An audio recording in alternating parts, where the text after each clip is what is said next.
Gracias por continuar en nuestra sintonía. Hoy estaremos conversando con la doctora Zenia Margarita Durán. Ella es psiquiatra infantil y precisamente vamos a abordar una temática que tiene que ver con la voz de los niños. Este es un proyecto de la Asociación Salvadoreña de Psiquiatría. Doctora, bienvenida y muchas gracias por acompañarnos. Buenas tardes, muchas gracias por el espacio. La verdad es que la Asociación Salvadoreña de Psiquiatría está muy preocupada por la salud mental de los niños, bueno, de todos los salvadoreños, y hemos tenido la iniciativa de este proyecto que consiste en que los niños dibujen o escriban lo que han sentido en esta cuarentena, y lo dibujen, o lo que esperan que será la vida después de la cuarentena. Y este proyecto pretende que los niños se expresen lo que han sentido, que aprendan a decir sus emociones como parte de la salud mental. Este proyecto pide que los papás le tomen una foto al dibujo de los niños o al escrito de los niños y lo envíen al inbox de la página de Facebook de la Asociación Salvadoreña de Psiquiatría o al correo electrónico lavozinfantilsb@gmail.com, y cada lunes nosotros vamos a publicar los dibujos de estos niños. De hecho, el día de ayer ya publicamos los primeros dibujos y bueno, han sido muy impactantes, ¿verdad? Muy valiosos, todas las cosas que los niños están sintiendo en este momento. Así que invitamos a todos los televidentes que nos acompañan en esta tarde en Canal 12 para que compartan las emociones que estos chicos han tenido. Doctora, buenas tardes. Gracias por estar acá con nosotros. En Noticiero Hechos ya manifestaba usted algunas experiencias que han tenido con esta iniciativa, pero de acuerdo a la interpretación que se pueden hacer de los dibujos de los niños o lo que ellos han enviado a través de sus padres en torno a esta pandemia, la cuarentena que tenemos y lo que está pasando en el país y a nivel mundial, ¿qué dicen estos datos o estos dibujos, doctora? Pues la interpretación de los dibujos es toda una preparación clínica, pero muchos de los dibujos sí expresan ansiedad. Y hay un dibujo que dice: me siento en la cárcel y después de la cuarentena espero ser libre para comer papitas fritas. O hay otros dibujos que dicen: estoy aburrido, y estoy comiendo mucho. Entonces, en una valoración de todo lo que los niños nos están diciendo, muchos tienen reacciones normales de ansiedad, de angustia o desesperación. De hecho, tuvimos un dibujo un poco impactante, lo publicamos con la autorización de los papás y sus papás fueron orientados a recibir ayuda oportuna, para que evitemos un problema de salud mental. Entonces, los niños nos están dando respuestas impresionantes. Muchos, por el contrario, están muy felices de estar junto a su familia, ¿verdad? Porque ven a papá y a mamá más seguido. Entonces, las respuestas son variables. Doctora, aquí es muy importante, y esto es caso de investigación no solamente en el territorio salvadoreño, porque las afectaciones de la pandemia son a nivel mundial y ya en otros países hay estudios que empiezan a reflejar este tema que usted mencionaba, la ansiedad. Pero ¿cómo la detectamos nosotros, que somos los más cercanos a nuestros hijos, nosotros que estamos ahí en casa también? ¿Cuáles son esas señales que podemos observar que nos pueden alertar de que algo está ocurriendo y qué podemos hacer al respecto? Sí, es bien importante dividir las manifestaciones quizás por grupos de edad. Muy probablemente los preescolares, es decir, los menores de 5 o 6 años, tengan manifestaciones de ansiedad, de separación, por ejemplo, vuelta a quedar la mamá, vuelta a quedar el niño, o hacerse pipí en la cama, conductas regresivas, así como volverse a chupar el dedo, llorar como un niño más chiquito.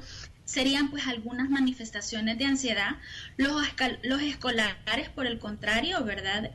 Pueden tener conducta rebelde, nerviosismos, taquicardia, síntomas somáticos, dolores de estómago, dolores de cabeza, y los que están como en la etapa preadolescente tal vez pudieran tener pensamientos ya un poco más elaborados, pues están más conscientes de lo que sucede, y tener pensamientos acerca de que me puedo contagiar, vean, dentro de ese grupo de ansiedades me puedo contagiar, tengo miedo de que mi mamá salga a trabajar, preocupaciones. Y los adolescentes, los que estén más grandes, entre sus manifestaciones de ansiedad pueden estar la irritabilidad, ¿vean? Más aislamiento, más protestones, o sea, las manifestaciones de la ansiedad van a ser tan variables, ¿vean? Pero lo importante es que busquemos ayuda oportuna, ¿sí? Doctora, en esta etapa que estamos viviendo también es importante recordar que básicamente se ha cambiado toda la agenda de actividades que venían los niños ya trayendo prácticamente toda su vida. Se despiertan, van a la escuela, regresan a la casa, hacen la tarea, pero desde hace 2 meses todo eso ha cambiado, ya no es lo mismo, ya tenemos más de 60 días con estas medidas. ¿Cómo explicarles a manera de que ellos entiendan lo que está pasando en esta situación, doctora? Definitivamente que la rutina ha cambiado. De hecho, yo he tenido varios pacientes que una de sus fuentes de ansiedad es precisamente la escuela, o no entender la forma de la modalidad académica que se está haciendo en este momento. Es otra de las fuentes de ansiedad.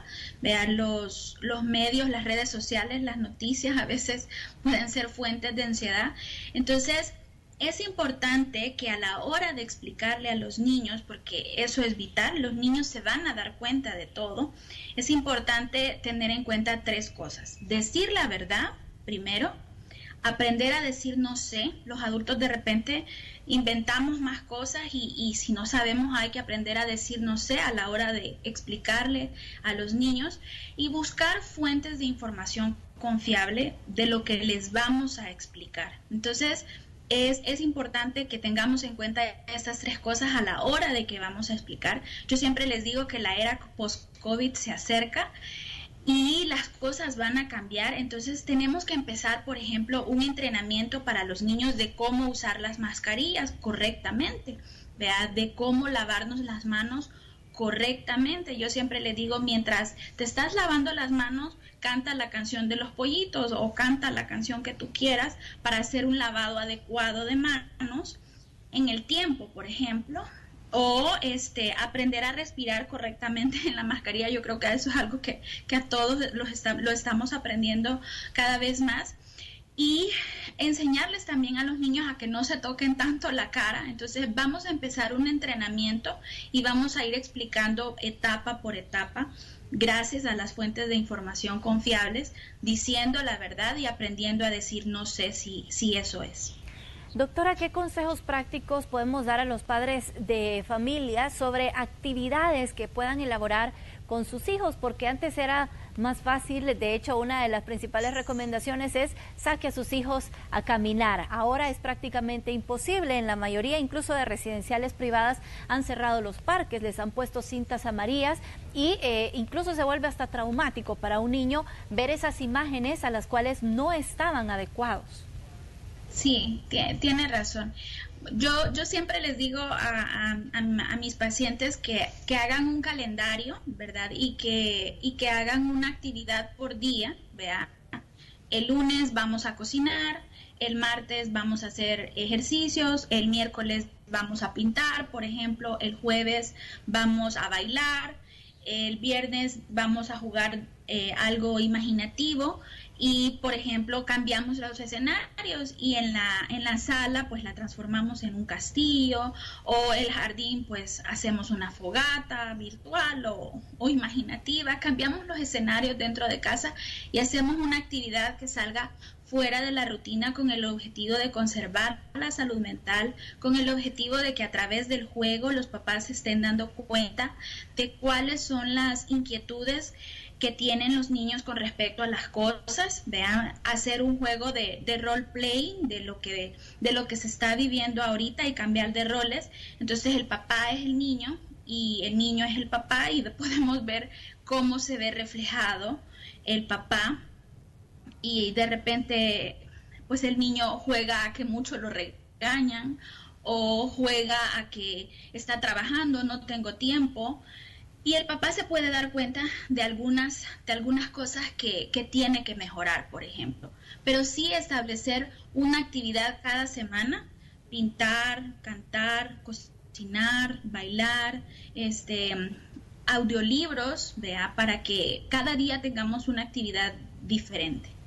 La iniciativa La Voz de los Niños, doctora, ya usted manifestaba cuál es el procedimiento y que se van publicando estas figuras o dibujos que les hacen llegar, pero ¿tiene algún tipo de seguimiento esta iniciativa o cuál es el procedimiento que se lleva también para poder ayudar a los niños? Es una iniciativa en primera instancia de expresión emocional. Vea, en segunda instancia, identificar casos de alarma probable y referir oportunamente para que los niños puedan obtener la ayuda necesaria, porque es bien difícil que solamente con un dibujo digamos esto tiene, pero podemos identificar algunas banderas rojas, decimos nosotros, para que busque ayuda a este papá. Y al final, ¿verdad? Pretendemos tener una serie de reflexiones, pretendemos tener una serie de recomendaciones generales de todo gracias a estos dibujos.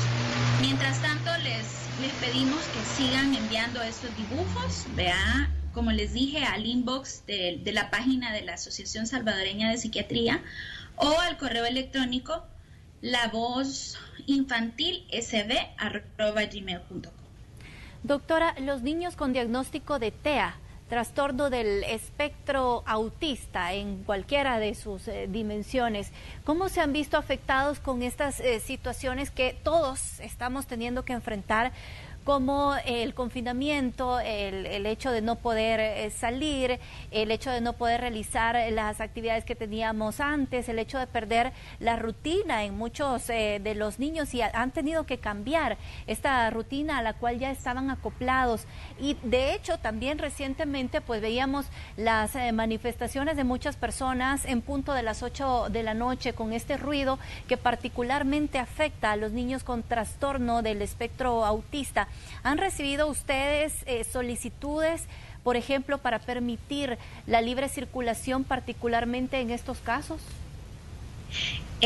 Bueno, como asociación, ¿verdad? No hemos recibido ninguna solicitud, pero personalmente con algunos de mis pacientes, yo sí he hecho pues una carta explicando a la autoridad competente de que permita que salga por lo menos 10 minutos al parque, lo que usted hablaba con anterioridad, que los parques están acordonados, porque pues este chico tiene una condición especial de autismo y necesita, ¿verdad?, una rutina que le permita salir fuera de casa de forma regular, ¿vea? O sea, son casos excepcionales y yo pongo todas las recomendaciones para que se pueda hacer.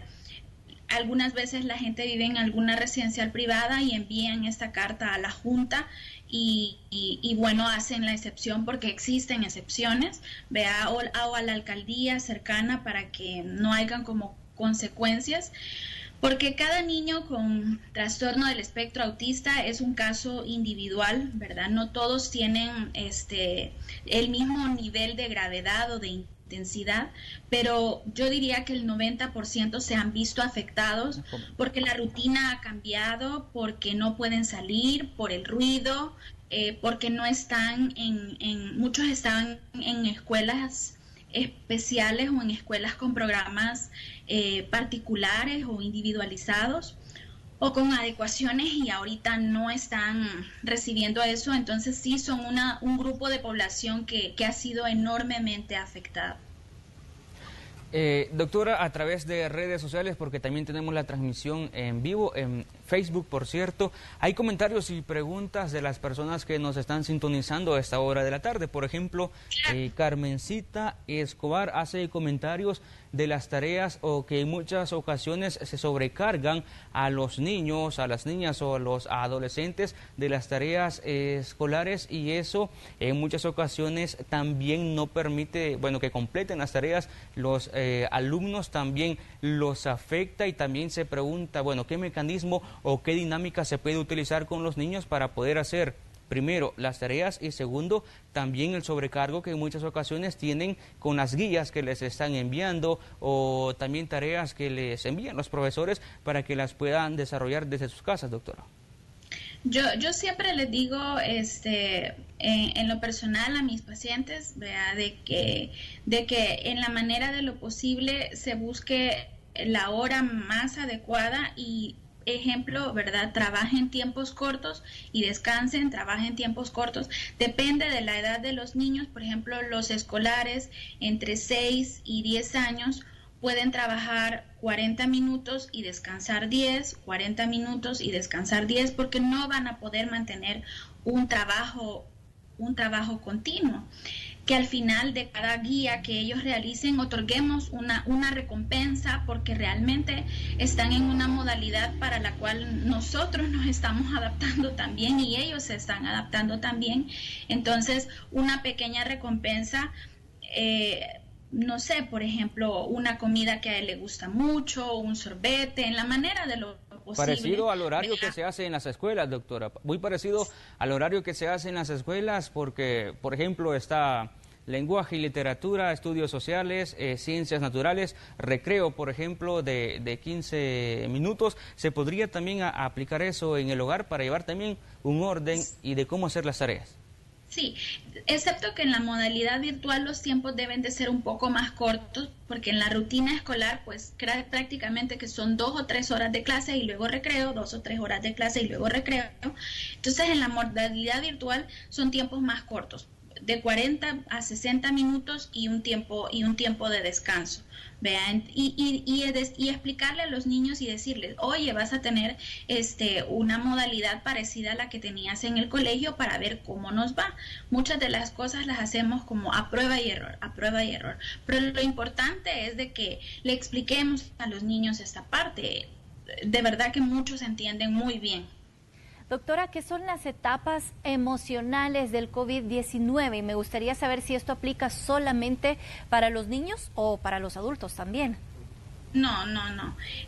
Digamos que toda situación, esta es una crisis, y todas las situaciones de crisis nos hacen presentar ciertas reacciones, y estas reacciones son etapas emocionales. Y en el caso específico de COVID, por ejemplo, primero tuvimos una etapa de enojo, ¿verdad? De incertidumbre, de cólera.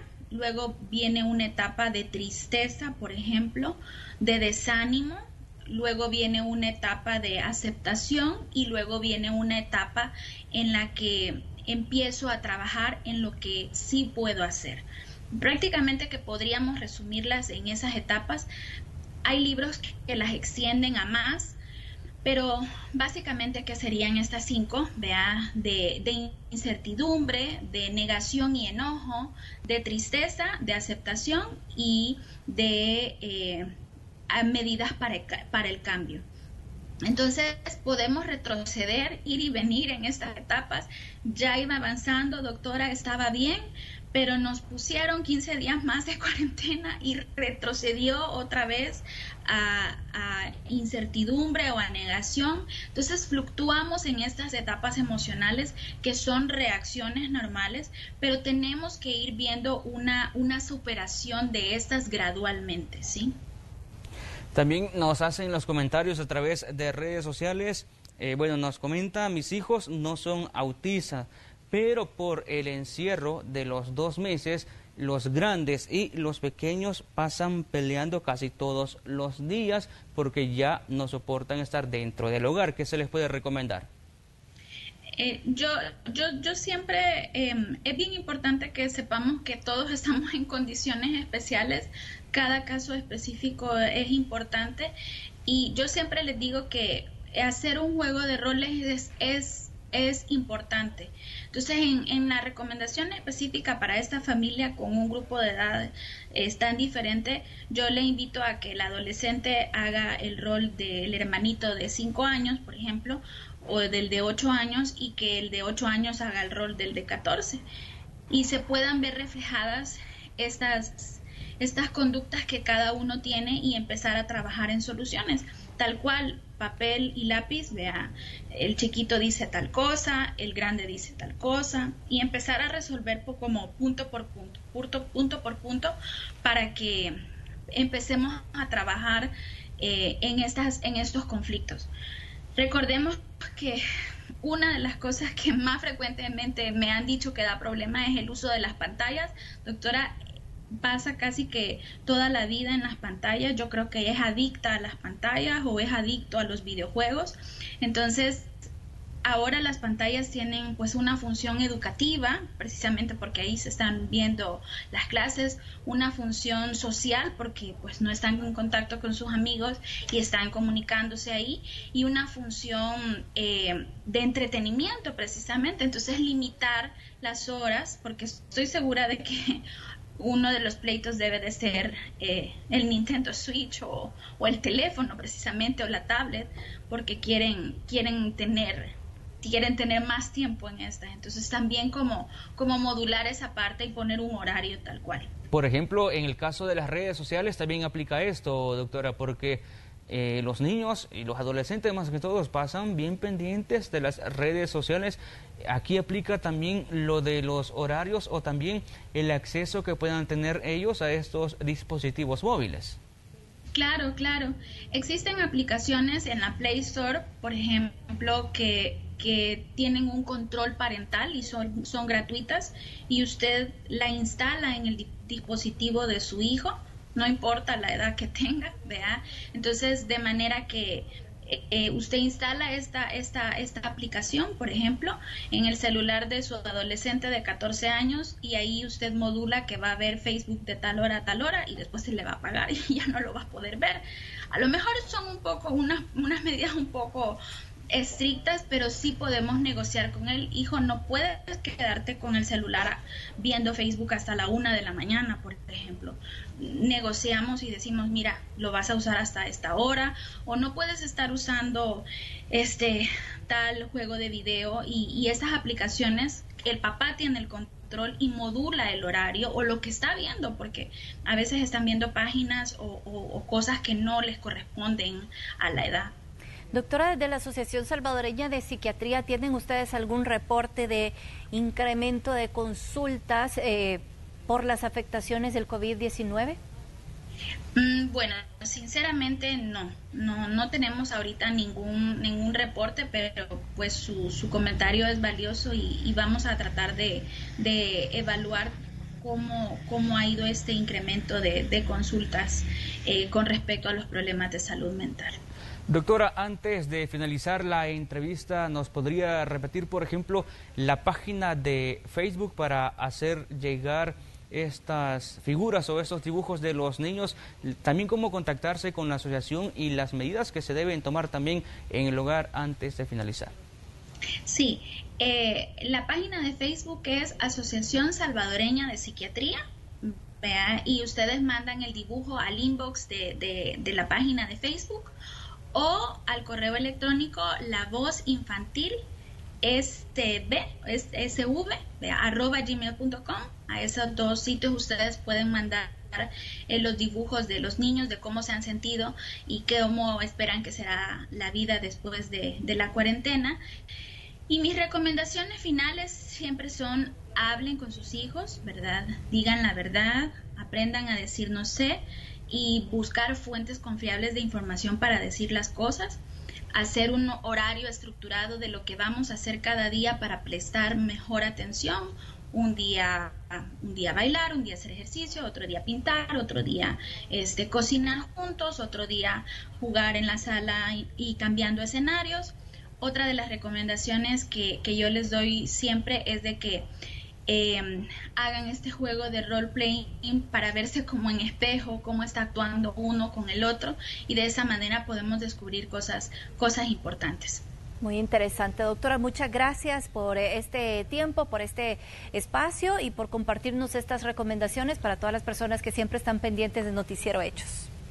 Muchas gracias por el espacio, realmente estoy muy agradecida, y sigamos preocupándonos e interesándonos por la salud mental. Muchas gracias.